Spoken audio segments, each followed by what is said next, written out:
been a minute since I've been a few days. I needed to process, kind of come down off of, digging all this up and discovering unhealed layers of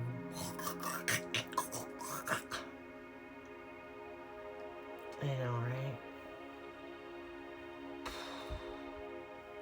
So I'm ready for chapter 7. Chapter 7 has to do with my relationship with my father and kind of where it really started. I don't really remember a lot about my dad other than him just kind of being around. Because I guess probably because he was working so much, but he was a school teacher by trade. And I remember the first summer that we had moved to, because I was 9. So I'd have been the second and a half.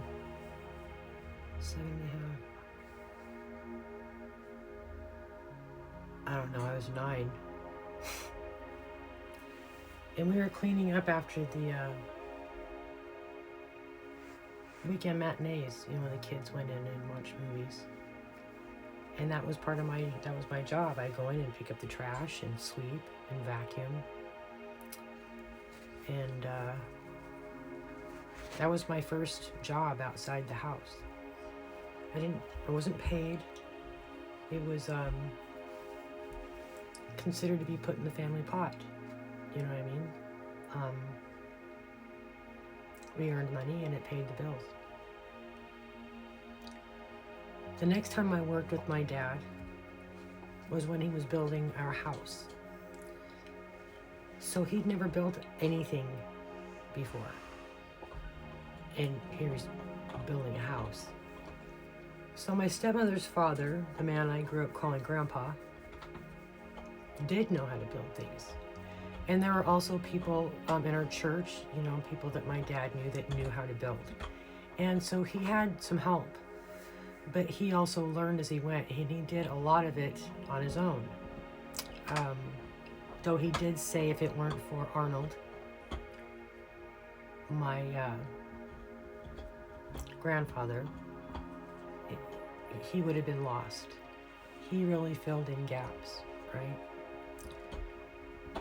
But it did get to a point where when he was building the roof that he just needed someone to grab him tools so he didn't have to go up and down that ladder all the time. And that was where he started bringing me along. I remember through the winter time sitting huddled up next to a propane heater because it was cold, in between needing to run and grab a tool, And I was listening to Olivia Newton-John, Grease. I had the Grease soundtrack. And I would listen to that over and over and over. You're the one that I want. Ooh, ooh, ooh. Right? She was so my fave. I loved Olivia Newton-John. I remember one time my dad really whacked his thumb with a hammer to the point that it disfigured his thumb. It was that way for the rest of his life, but I remember him coming down off the ladder dripping blood through the snow and bandaging it up and going back at it, It's like sub-zero weather in the middle of the winter time in Idaho. Freaking cold. I asked my dad once, because stop that. I asked my dad once if he was super, super smart, because he was, when he and my mom married, they were both in college, and my dad was working on 2 master's degrees, right? And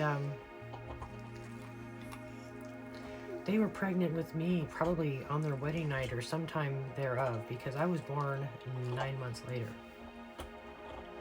From their, they were married September 10th. I was born June 10th. Yeah, weird, huh? But in the meantime, if I remember correctly, Mom, if you're watching this, quote, correct me if I'm wrong. But I know it's pretty close. But in the meantime, they moved to Boulder shortly thereafter, like I was 6 weeks old. And they had 2 more children, my next 2 sisters, and Dad's still going to school and selling real estate. Still a double master's degree, and one of those master's degrees was in the language of German, right? And then we moved to Pocatello. Can you please not chew yourself later, please?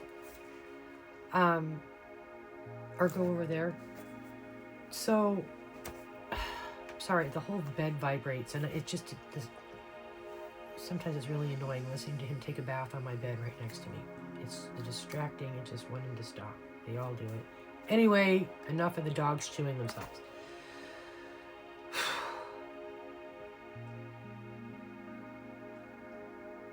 So we moved to Pocatello, and my dad's doing his graduate work at ISU of some kind. I know because he was still going to school. That's where he graduated again, if I remember correctly.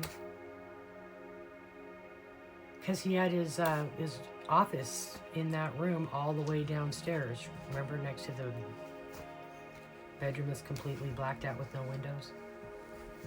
And that typewriter, rat-a-tat-tat's always going, doing his graduate work. I asked my dad once, are you just really, really smart?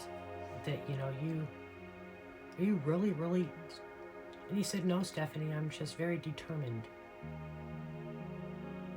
So it was that same determination that carried him through learning how to build a house as he went that his family was intended to live in, while also learning how to paint houses with an airless and build a business and take one over. And then go back to school and do what it was that he really loved doing, because he couldn't give up school. He really, really loved teaching. And even though they took his German program at one school, he ended up being an English teacher at another school. He started an early morning German program where for kids who wanted to learn German could come in before school.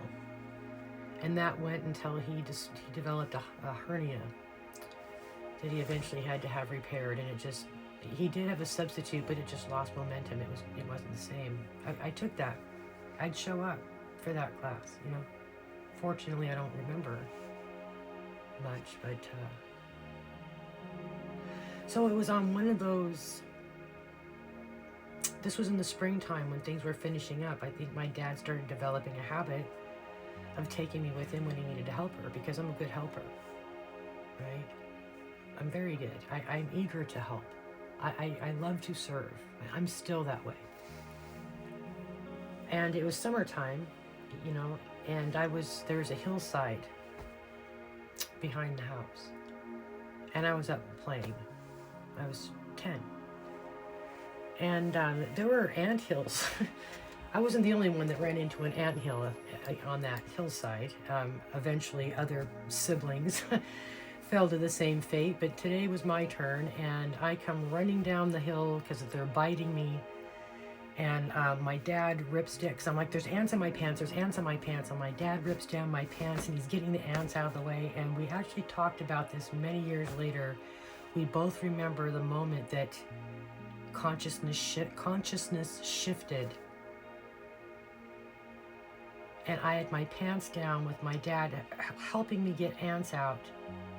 And suddenly, in the split second of a moment, I wasn't just his daughter anymore, and somehow the moment was sexualized. I can't even explain it. It was a shift. It wasn't intentional. The door closed for a period of time after that, but it opened a door that didn't completely shut, and that was the crack in the door that my dad eventually walked through. But that right there was the opening scene to when everything went sideways in a different way with my father. In a way that mind fucked me, in a way only he could repair.